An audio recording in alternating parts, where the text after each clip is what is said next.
What is going on, guys? Welcome back to another episode of Sloppy Saturdays. And I am joined here yet again by Kenneth Grunfelder. Yeah, you can't see. You seem to not be able to get enough of me. Uh, Happy to be back once again. You guys should know Ken, but for any new viewers, he has a podcast. I believe the YouTube is Infinite Sports Official. You can check him out there, Infinite Sports, on all short form content as well.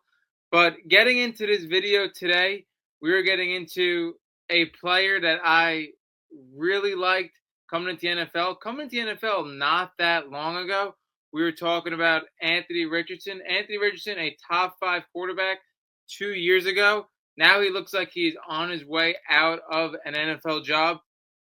It broke out yesterday, I believe, from The Athletic that Daniel Jones has a very significant lead on the QB1 spot over Anthony Richardson.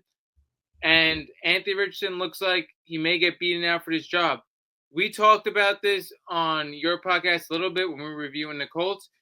We said it was going to be very interesting to see what this Colts team prioritizes, what this coach staff and front office prioritizes, because they're fighting for their jobs right now. They could be on the end of their jobs, and it's very interesting to see the balance of what a team does for the future compared to the right now when people are fighting for their jobs. Anthony Richardson is a guy that has been absolutely horrific in his start in the NFL. We were talking about like all-time bad numbers, completion percentage wise. His career, 50% passing completion, 2,391 yards, 11 touchdowns to 13 interceptions. There was more interceptions than touchdown. Barely over 50% completion rate for his career, which is absolutely insane. To be at a 50% completion rate for your career when you look at short passes, screens, there's many of just give me pass in the NFL that could up that percentage. To be at 50% is all time bad. And then when you look at his senior year at Florida, this isn't out of the realm because his completion percentage at Florida his senior year was not that far off. When you talk about 54% passing, 2,549 yards, 17 touchdowns, 9 interceptions. Obviously, the touchdown reception ratio was a lot better in college, but still, not really godly numbers for somebody who was a top 5 draft pick. Now, when Anthony Richardson came into the league, it was all about the intangibles, right? What this guy has that just other prospects don't. When we look at his arm strength, he has elite level arm strength. When we look at his athletic ability, rushing ability, especially at his size, a top runner in the NFL. But a guy has never been able to put it together. And when we look at Anthony Richardson, this is a guy that only played 16 career games. So we're talking about a guy that hasn't even really played a full season in the NFL. There has been a lot of stories with him. Obviously, the injury concerns were a major thing. And then you also look at him tapping out of the game, which you mentioned on your podcast as well. One of the craziest things we've ever seen. I don't think we've ever seen somebody tap out of a game because they were tired. That just shows how your stamina isn't up to where it should be. But anyway, I have saw quotes saying the only person that's stopping Anthony Richardson from being great is Anthony Richardson. He has all the tools to succeed.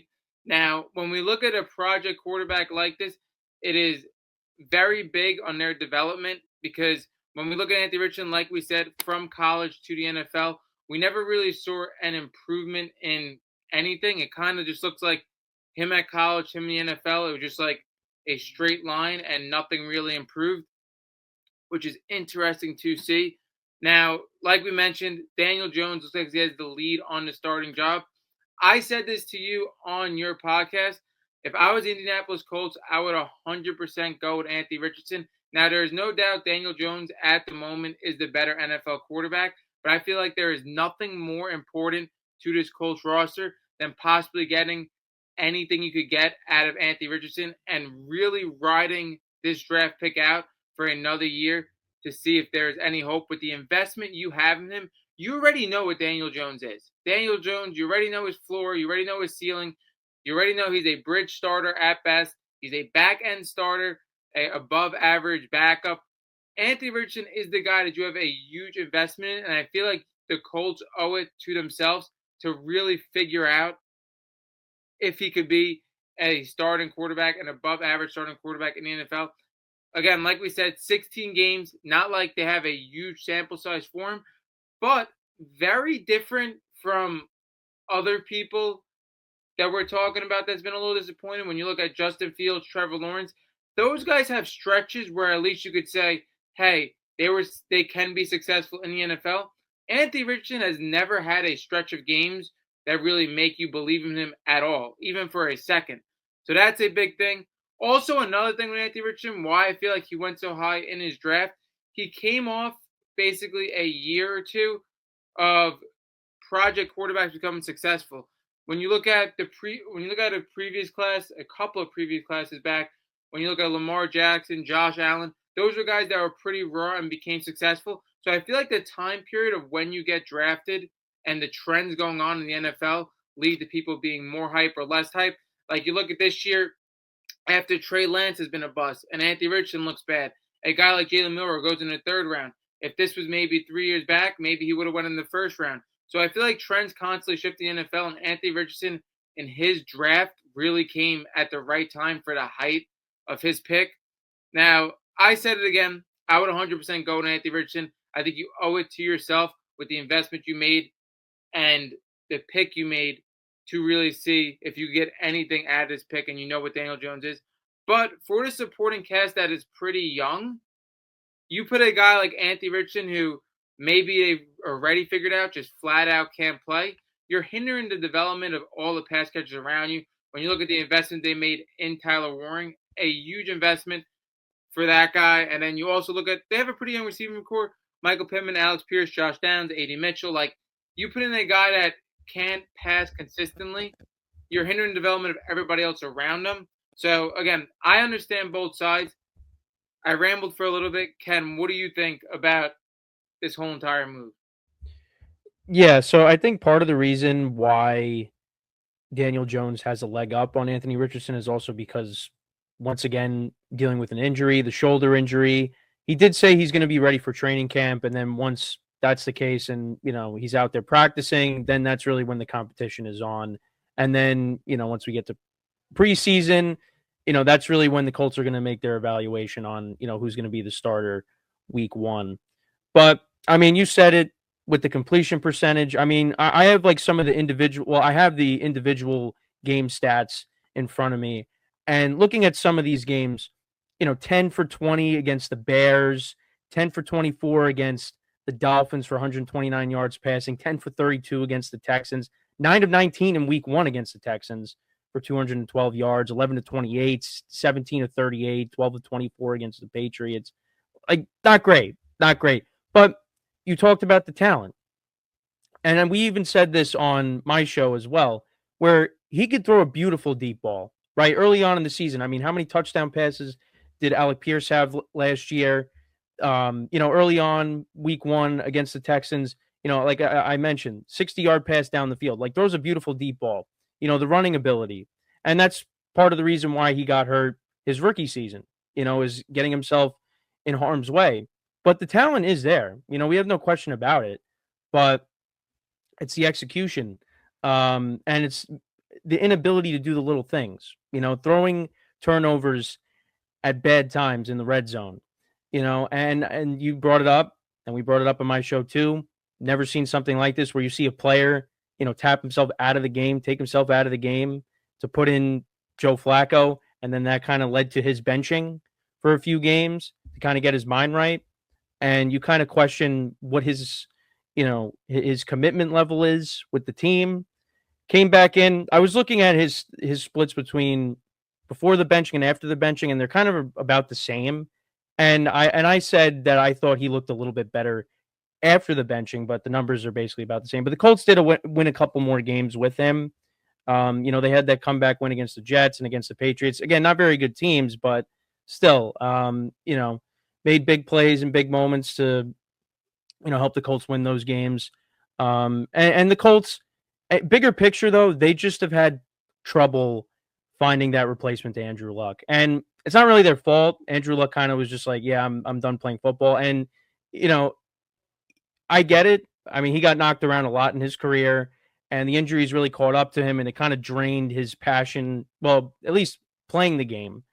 it drained it from him because the constant rehabbing. I mean, he talked about it, a lot. So you kind of understand that. So the Colts got put in a tough spot where they had to try to figure out how are we going to replace Andrew Luck. And you had that 1 year with Jacoby Brissett. Then they trade for Carson Wentz. And well, actually, Phillip Rivers they had before that, the COVID season. And Rivers actually got them to the playoffs. They lost that close game to the Bills. Then you went out and you traded for Carson Wentz. And Wentz was doing well, but then they collapsed at the end of the year and missed out on the playoffs. Then you went out and got Matt Ryan, and that didn't pan out. So you were hoping that Anthony Richardson was finally going to be the quarterback that the Colts desperately needed, that franchise guy. And it really just hasn't panned out that way. So now you're in a situation where you want to validate the pick. You want him to go out there and have a good season and win games at the same time. But because this regime is, kind of in a rough spot right now, they're on the hot seat, I would say. They want to win games. So if Daniel Jones is the better option, they're going to have to go with him if Anthony Richardson is either hurt or is not playing well. And I think if you see Anthony Richardson start out the year for the Colts, and he's not playing well, he's gonna have a short leash. I think he's gonna have a short leash. Like if they're going like they go 0-2 to start out the year, and he's the starter, if he's starting, you could very well see Daniel Jones like right away. But if he's really not doing well now with him, practicing and training camp, and you go through the preseason and he's not doing well, and they give Daniel Jones the job anyways, then you could see that. But I'm with you though. I think if it's going to be anybody to at least start out the year, if Anthony Richardson is healthy, it should be Anthony Richardson. Give him that chance to prove himself. And if he's not playing well, again, you could see a short leash, and you could see a scenario where Daniel Jones is playing, not even through the first quarter of the season. So, but yeah, it's just like I said, the Colts. It's just they've been going through this cycle where they're trying to find that next guy, and they just have not been able to do it. So we'll have to wait and see what happens. But and with Daniel Jones, yeah, you basically touched upon it. He is what he is at this point in his career. I think he's going to be entering his sixth year now in the NFL. And honestly, this was a good spot for him because, there is no guarantee that Anthony Richardson is going to be the starter. So this gives him an opportunity to compete, see what he has, and maybe win the job. But, it's at least a backup plan for the Colts if Anthony Richardson doesn't pan out just for this season. But yeah, I mean, I think Daniel Jones can be, a good backup. That's really what I see him at this point, a bridge quarterback at this point. He's definitely in a better situation, obviously, than with the Giants. Had he stayed out in Minnesota, that would have been the best situation for him, but that didn't happen, of course. The Colts is, I think an okay situation to end up in because, with the weapons they have, the young weapons, the young wide receivers, they drafted Tyler Warren.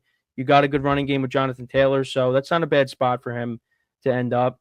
So, but it's definitely something to keep an eye on throughout, the early goings here of the 2025 season. But yeah, I mean, if Anthony Richardson doesn't pan out with the Colts, I don't want to say like he's completely done. I feel like somebody could take a chance on him because of the talent that he possesses, and maybe somebody could fix him. Who knows? Because he still is relatively young. But we'll just have to wait and see. We have to take it one step at a time. Yeah, so it seems like we're on the same page. I think we both disagree with what the Colts seem to be doing. It is all about them validating their pick and a huge investment that they have in Anthony Richardson. And for a guy like Daniel Jones that has a huge sample size in the NFL that we already know what he is, it doesn't make sense to us that they are going with him. But yet again, this team is on the hot seat. This regime is on the hot seat. Also very interesting, too, it seems like they are going back to what they were doing after Andrew Luck. When you look at Carson Wentz, Matt Ryan, they're really using another bridge quarterback, veteran bridge quarterback again. That's interesting as well. And the biggest thing for me, too, is like for Anthony Richardson, if you tried him out this year and he turns out to be horrible again, at least you don't got to question yourself. Also, too, if he turns out to be horrible, you put yourself in a reset again in a loaded quarterback draft class as well, because this ceiling for this team isn't that high. But again, we have people with jobs on the line that are prioritizing their job possibly over the team's future. But I've said it time and time again with the NFL. I feel like I've heard stories where people get drafted, and within the first practice, the organization, the front office knows whether this guy's going to be a bust or not. That's just how some guys are in the NFL. So maybe they already came to the conclusion that Anthony Richardson just flat out can't play. And that wouldn't be too surprising looking at what he has done if he flat out can't play, because it does look like that. That pretty much wraps this up. Any finishing thoughts on Anthony Richardson, Daniel Jones, the Colts?